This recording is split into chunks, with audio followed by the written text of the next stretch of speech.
Well, good morning, good afternoon, or good evening to you, my beautiful pen friends, and welcome to another video with your host, Andrew. So the subject for today's actual video is drawing, and the basics of drawing.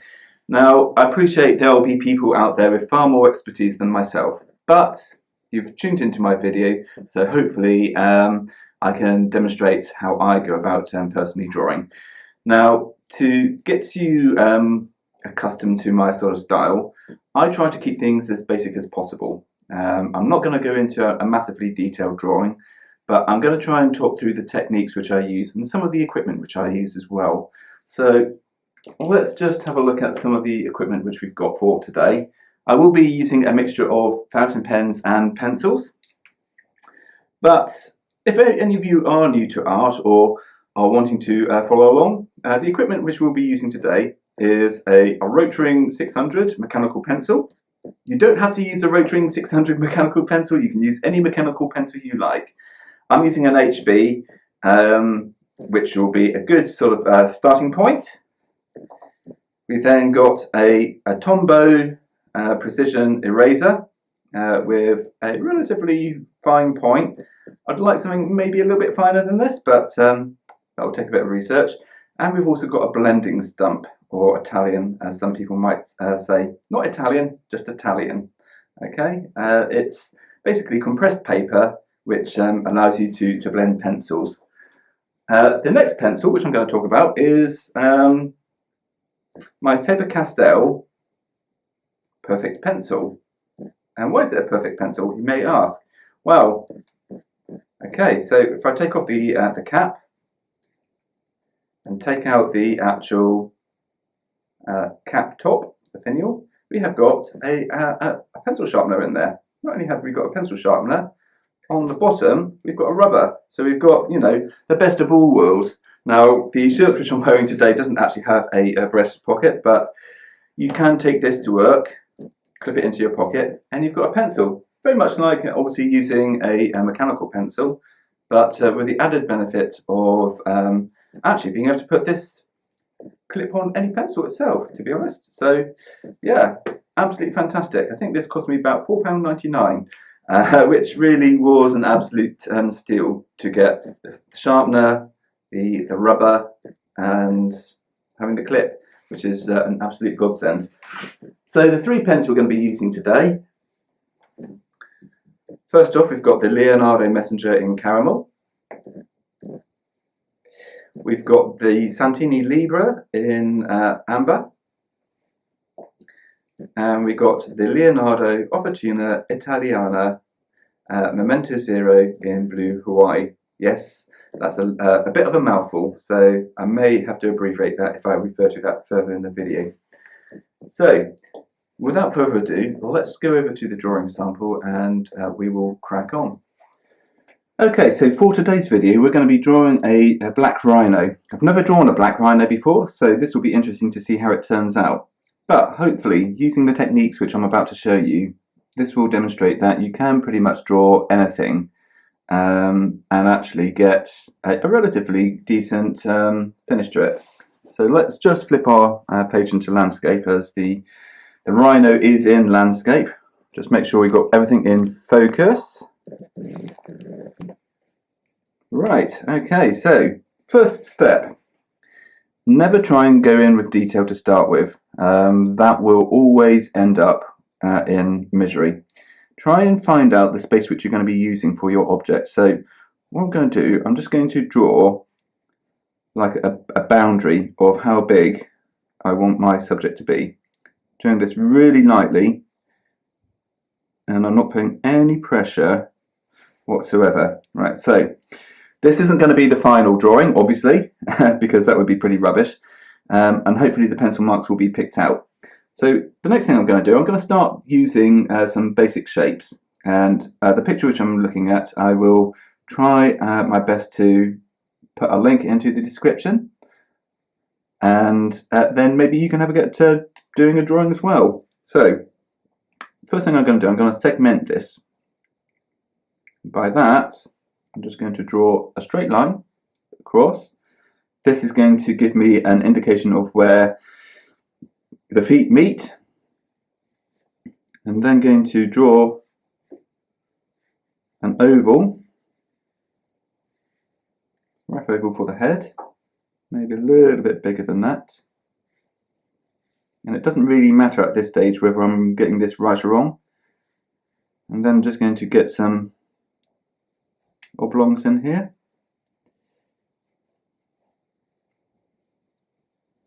And then I'm going to finish it off with an irregular oblong here. Now, I'm not very good with mathematical terms, and if anyone is doing geometry, please feel free to correct me. But all I'm trying to do is find the basic places of where everything fits. So let's start putting in where the nostrils are perhaps going to go.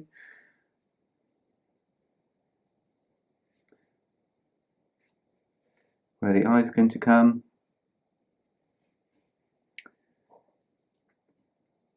Where the horn is going to come. And then we'll start giving the face a little bit of shape.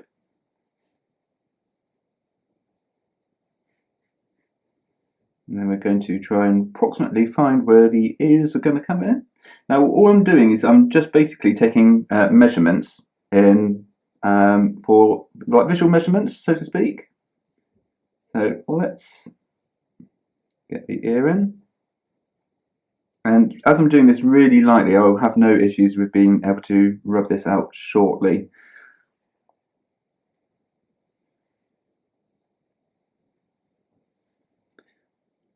And another really great aspect of this sort of style of drawing is it's quite freeing. You know, it's not perfect at the moment. Wouldn't expect it to be. But as I hope you can appreciate, we are starting to get the basic shape of the rhino in. So that is basically what we're trying to achieve. So that nostril comes over a little bit more.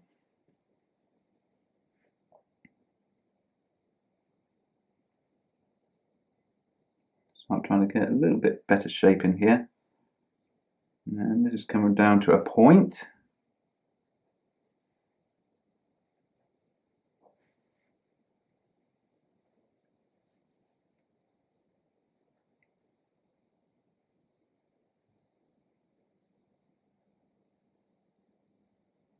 And the more you sort of look at the picture, the more you can actually see where the placement of objects actually really physically sit. So these are really just sort of light scribbles at this point.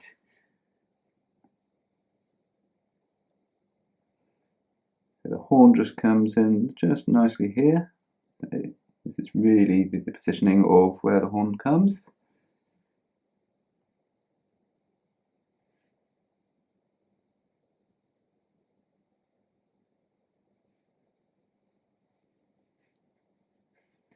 When we've got to a point where we're quite happy with the shape, this is where we can then start applying a little bit more physical presence and actually defining some of the shapes far better.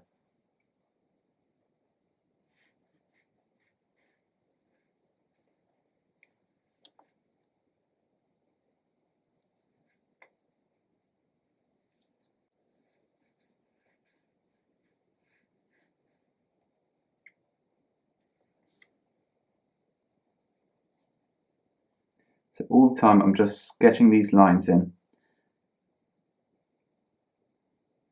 like so. We're then just going to do a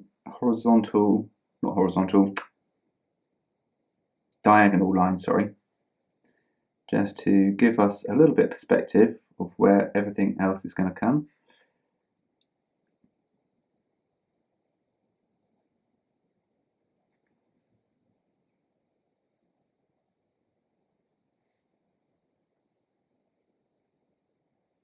So I'm not really worried too greatly at this point in time with how good this is going to look. I just really want to get that placement of shape before I go in with detail. Problem is, if you start adding that detail in too soon and you realise that your shape isn't correct, then you run into issues basically down the line. So as I can see, I have made mistakes here, but that's okay. You know, I've not invested much time in actually putting in all that detail. So actually, the whole thing needs to be a little bit shorter. But until you get some of those basic shapes in there, you can't always tell where everything is going to sit and lie. Right, before I get too confused with all the lines, I'm just going to rub out some of those lines which were incorrect. So we've got a shape coming in here. It's looking correct now. And we've got a bit of a belly coming out to the back, and this is where the hind leg is going to come. So simply just erase out those lines, like so.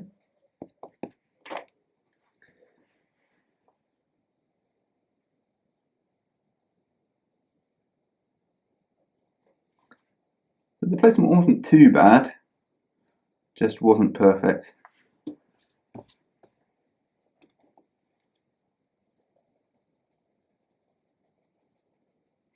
So I did say that we are going to be using fountain pens today, and the paper I'm using is Rhodia, which works really well for pencil work, I've found actually, even though it's really sort of being aimed towards obviously using fountain pens. There's no harm in trying to utilise the materials you've got for other media as well.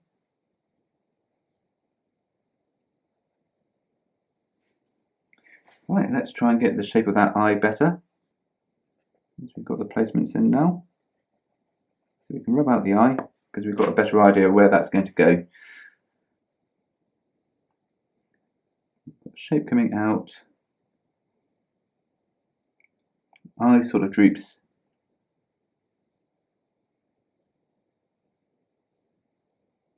And there we go, we've got the shape in.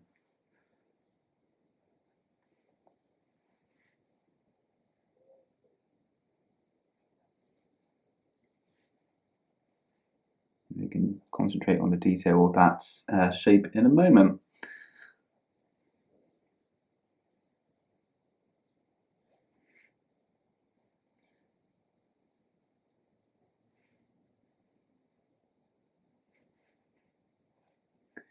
So by just using those basic shapes, I've got to this point within about 5-6 minutes with no real issues. The problem is if I'd started trying to get the sort of the details of the Rhino in, like I said, and I'm going to keep reiterating some of these points, you just end up spending so much time wasted. Now this is not the only technique which you can use. You can use obviously gridding if you prefer. That will always yield you possibly more realistic results, but as an exercise of just being able to observe, this is a really good technique, and it's also quite freeing in the fact that you're not spending so much time drawing out grids and it feeling clinical. Art, in my sort of personal viewpoint, should be one which is quite a freeing experience. So if you're doing things which are going to constrain you, then you might have to think twice. But everyone has got their own methods, and I do respect that. The only thing I would always sort of advise against is tracing. It's got its place, obviously. You know, if you're doing perhaps architectural drawing, or you need to have an exact facsimile or something, then yeah, you know, by all means trace, but you won't learn anything through tracing. You'll end up with a photocopy which looks realistic, but it won't have any soul to it. So I would always urge against the temptation, if possible. Maybe some exceptions are perhaps if you're learning to write, perhaps sometimes actually being able to trace script to get that memory muscle going. That's relatively acceptable. It won't yield you any personal satisfaction really at the end of the day. Okay, so we've got to a really good sort of basic understanding of what this Rhino is going to look like.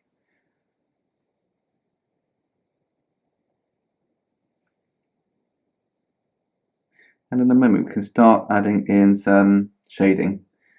And I will be using a variety of pens for this today. We've got some light blues and some dark blues.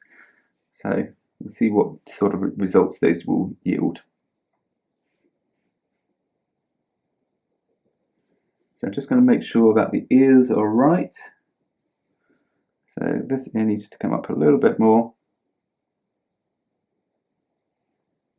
Like so. Right, and now we can start going in with our fountain pen. I'm going to leave these sketch lines in because, let's face it, not everything has to be perfect in life. So let's start going in with the fountain pens. So I'm actually going to probably skip using the blending stump today. I know I did say I was going to use it at the beginning of the video, but sometimes, you know, you can start taking a course of action, utilising different materials, and then think, actually, you know what, I might actually decide against it. But please do look out in future videos where I will be demonstrating its actual use.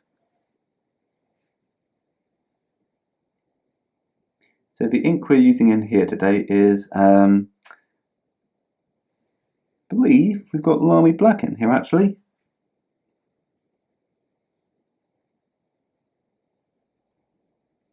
And then we've got some Santini Blue and Royal Blue from Diamine. So you'll see what those look like in a moment.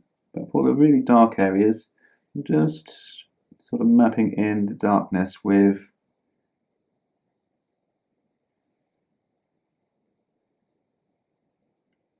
just pure black.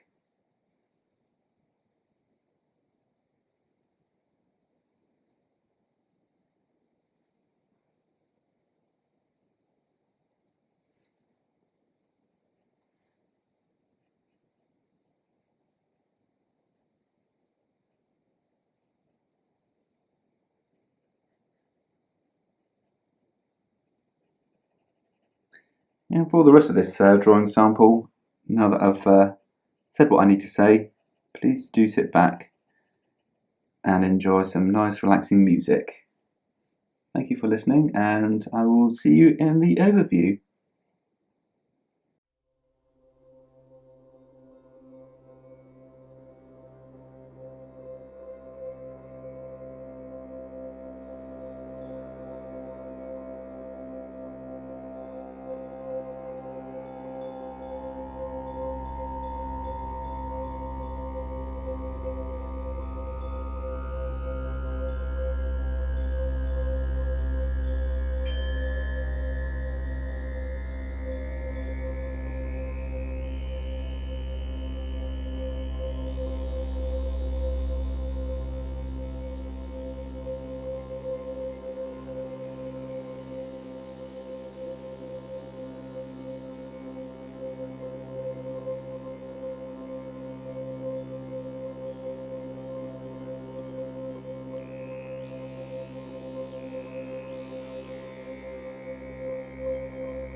Okay, well, ladies and gentlemen, thank you very much for watching, and I hope that proved instructional. Just to sort of reiterate what I was sort of trying to get home there, always worry about your basic shapes to start with. Don't go in for detail, okay? Just use basic geometric shapes to build out the actual scale of the actual piece which you're drawing, and then just start slowly mapping in all the shadow areas, and then start basically putting in your detail. To just go over what I was using on my Leonardo Messenger, it wasn't Lamy Black, sorry, it was, oh, what was it? Pelikan Blue Black, or Tanzanite, as I believe they call it. So apologies about that earlier. But I hope that proved instructional. I'm not going to complete this actual Rhino today. I just really wanted to just give you a really good sort of understanding of some of the techniques which I use. So thank you once again for listening, and I look forward to seeing you in another video. Remember, if you've got any comments, questions, leave them in the section below, and don't forget to subscribe if you enjoy the content. Anyway, for now, goodbye for now.